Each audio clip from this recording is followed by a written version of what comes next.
Hello everyone, welcome to the channel. My name is Shalene and I'm an illustrator.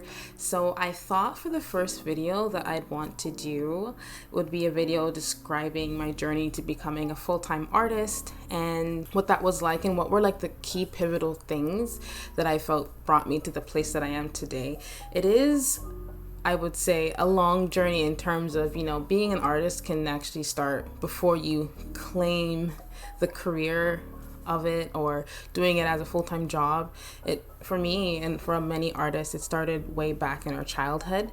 I want to start this video in a place where I'm talking about, more specifically, what were the stages I went through intentionally to get to where I am today, and how some of the decisions that I made before helped me position myself to be in this spot. So this is what this video is going to be about. So I'm just going to roll into things and let's get started. So I would say my journey began more intentionally in the realm of children's book illustration. It began around 6 to 7 years ago. For many of you who don't know, I quit art school in my second year, after my second year, and I transferred to a different university here in Toronto in order to complete my degree in something totally different. So outside of doing that, I felt that my art degree wouldn't prepare me enough for what it is that I actually wanted to do. And even though the decision that I made to leave art school wasn't actually based on like a sound advice, or it wasn't a good decision that I made being level-headed, I was actually very scared. I took the leap and I decided to try to go into a different career actually, because I didn't think that I, Shalene, could make it as an artist in the fine arts world. Because my degree in my art university, I studied fine arts painting, fine arts, and it was in drawing and painting. That was my specialization. And I actually feel that I had a lot of support from my teachers, from my professors that were with me, definitely. And I feel as if they noticed that I had a drive and a passion for the subject. But personally, I don't think that I was in a good headspace where I seen myself existing in life as an artist, doing what I was doing at the time. And that wasn't to say that it wasn't a tangible career. It's just, I feel I didn't have enough information to actually be able to understand what it takes to make a career out of something. And knowing that when I was, let's say, 19 years old, terrified me. And it's definitely one of the reasons why I left my university and wanted to go into another field. But lo and behold, even though I changed universities, I changed my degree, and I studied another passion of mine, it turns out that I still loved art very much, and I couldn't separate myself from the act of actually creating art all the time. And so even though I was in like psychology lectures and I studied linguistics at the time, I was always drawing. Like my sketchbook was always open while I was in class, and I would want to find ways to bring the two back together. And that's when I realized, let me try to make artwork one more time. And that's when I made a major transition into wanting to understand everything that I felt I didn't know. And that was the business side and the marketing side.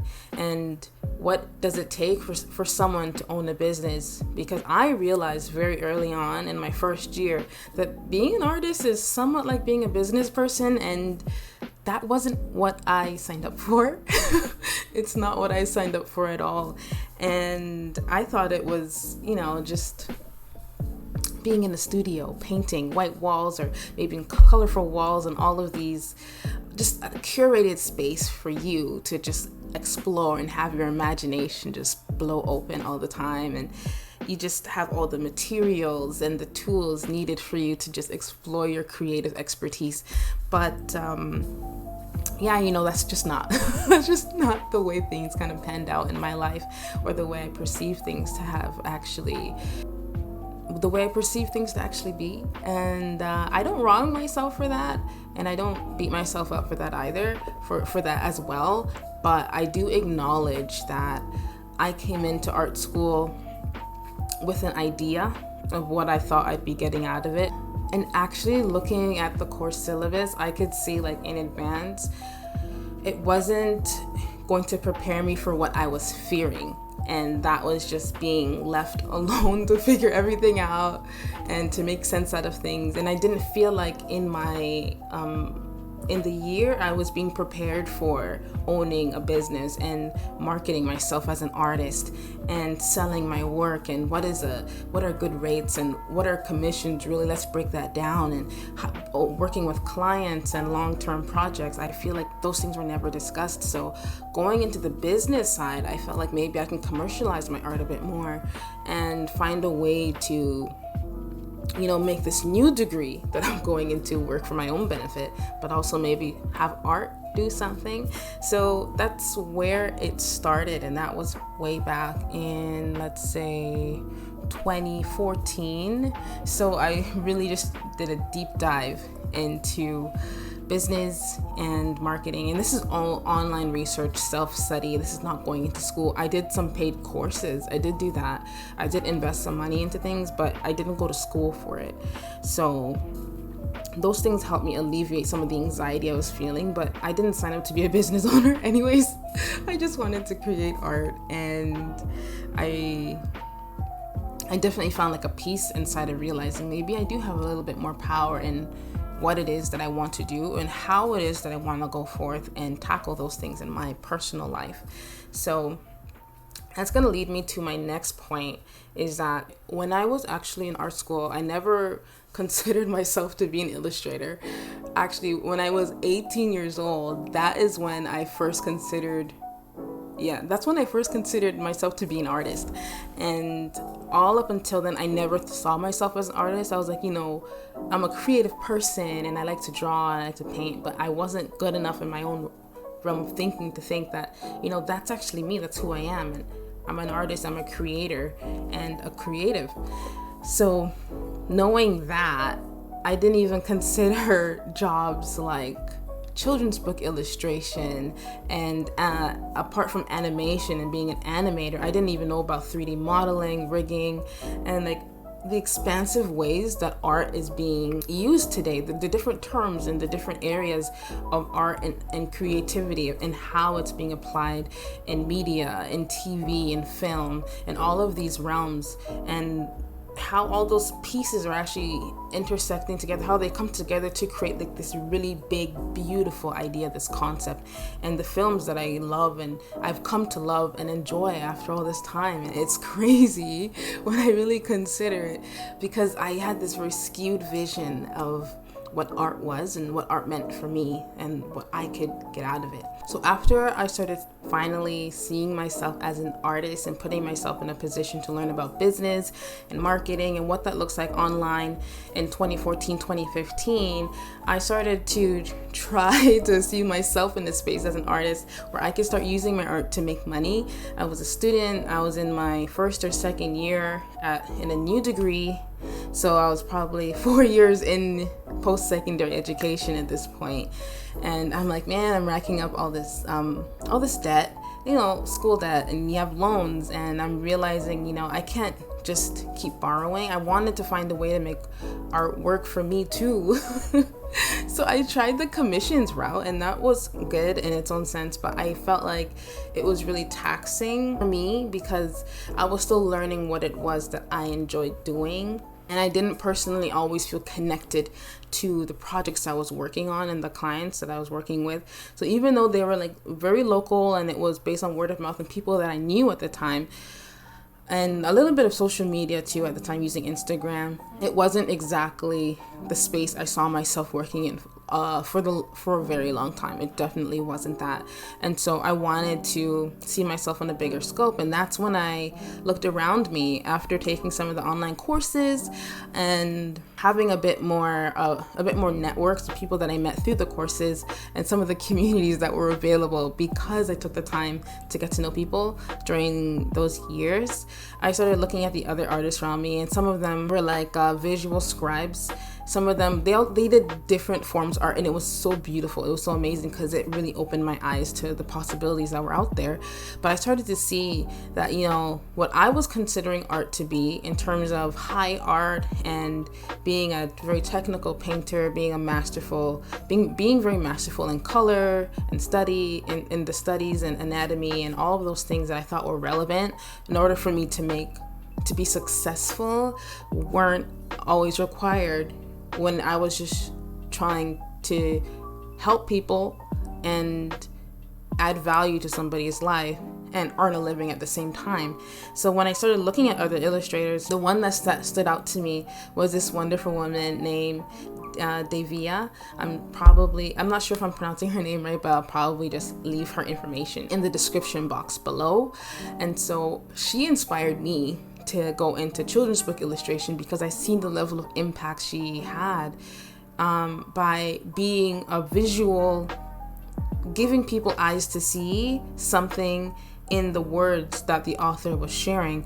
And that it blew my mind that she could be that like median for the reader, where the reader is looking at the words and they're reading the words, but they're also having this visual experience. And that the idea that she could do that it told me, you know, I could do it too. And it changed my world, where I was looking at the children's books in my life around me, the children's book that I grew up with, but I never considered that to be someone's job.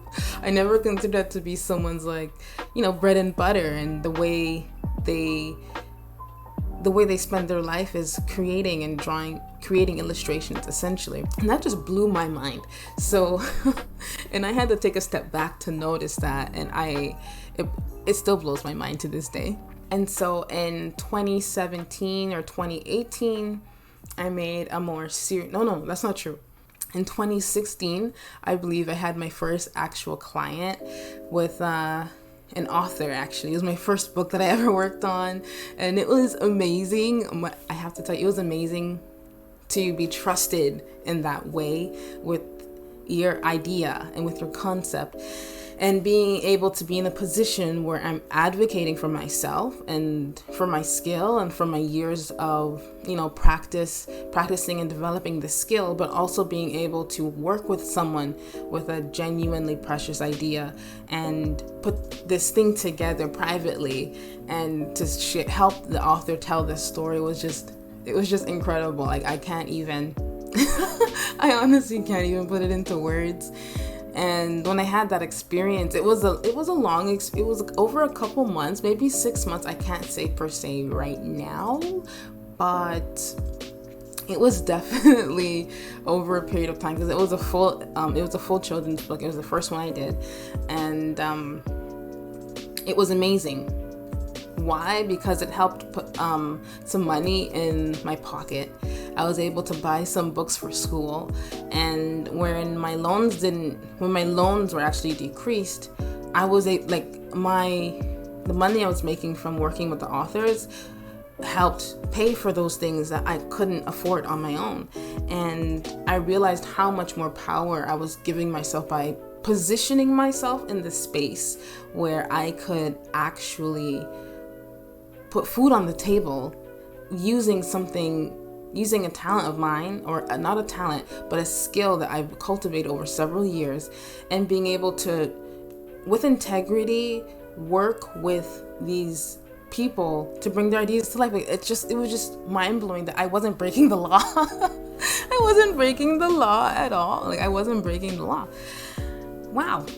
It's really big to me, because I didn't see how I could have done that being a full-time student at the time without having to be at working another job. And that's something I couldn't do, like, physically. I just wasn't able to work another job while being a full-time student, and it was hard. But being able to be an illustrator in that space, I could work in the library between classes, and if I'm not going to class a specific day, I could work on my illustrations at that time with the author and send them to her. It was just perfect. I was working while having mobility, and that was exactly what I needed at the time. So I loved that. And so I did it again. I got another contract the following year with another author that had found me, and we found each other, and then everything worked out, and we worked together. We did that again right up until 2018. I had another client that I was working with straight up until 2019, and it was just back to back, and I started really seeing myself in this space, which was really great. So I was helping to put myself through school. I was helping to finance some of my goals and finance my lifestyle, and I was able to see myself in a light where I was now in control. So even though I'm working with someone and I don't actually control everything, it made me see that, for the first time, I'm actually dictating when I'm going to bed and when I'm waking up and when I work and when I don't. So it helped me work on some skills, time management. It helped me work on my responsibility, my organization. It was just a very beneficial, a very helpful job that actually helped develop character for me all those years. So it was a plus. Definitely. And that being said, like, I didn't just jump into doing illustration for authors because I just felt confident enough on its own. Like I said, I invested in courses before, but I also invested in art courses and classes, like online classes. For example,